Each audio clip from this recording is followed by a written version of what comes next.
भारत और पाकिस्तान के बीच हालात इन दिनों बेहद तनावपूर्ण हैं। पहलगाम में हुए विभत्स आतंकी हमले ने दोनों देशों के बीच दरार को और गहरा कर दिया है।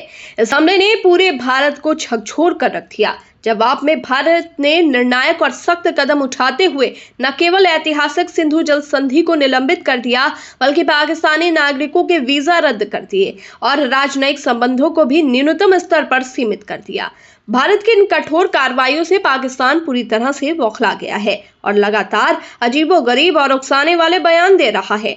जवाब में पाकिस्तानी नेताओं ने भारत को युद्ध और परमाणु हमले की धमकियां देनी शुरू कर दी हैं। मगर भारत में इस पर सबसे मुखर और बेबाक आवाज AIMIM प्रमुख असदुद्दीन ओवैसी की रही है, जिन्होंने बिना किसी संकोच के पाकिस्तान को करारा जवाब दिया है।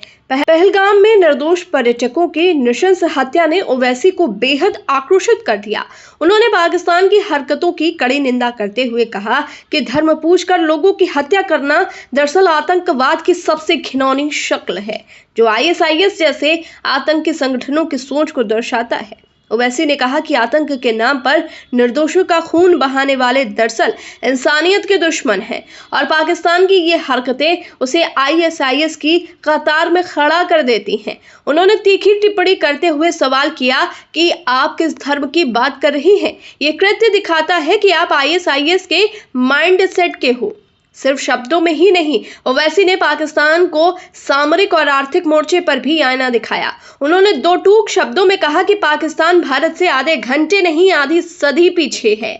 उन्होंने तर्क देते हुए बताया कि भारत का अकेला सैन्य बजट पाकिस्तान के पूरे राष्ट्रीय बजट से बड़ा है।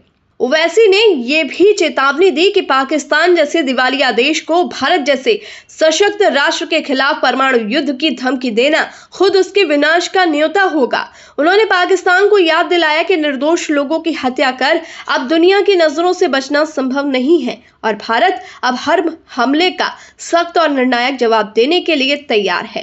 पाकिस्तानी मंत्री हनीफ अब्बासी और रक्षा मंत्री ख्वाजा आसिफ की तरफ से भारत को परमाणु हमले की धमकियां मिलने के बाद असदुद्दीन ओवैसी ने जिस आक्रामकता से प्रतिक्रिया दी, उसने भारत के जनमानस के आक्रोश को एक सशक्त आवाज दी है। ओवैसी ने पाकिस्तान को खुली चेतावनी दी कि भारत अब चुप नहीं बैठेगा। उन्होंने कहा कि अगर कोई देश निर्दोष भारतीयों को मारने की हिमाकत करेगा तो उसका माकूल जवाब मिलेगा और भारत अब किसी भी प्रकार के आतंकवादी दुस्साहस को बर्दाश्त नहीं करेगा।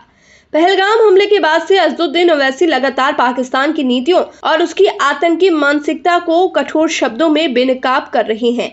उनकी बेलाग और तथ्यपूर्ण टिप्पणी न केवल भारत के गुस्से को सही दिशा देती है, बल्कि ये भी स्पष्ट करती है कि अब पाकिस्तान के झूठे प्रचार और उकसावे का युग समाप्त हो चुका है।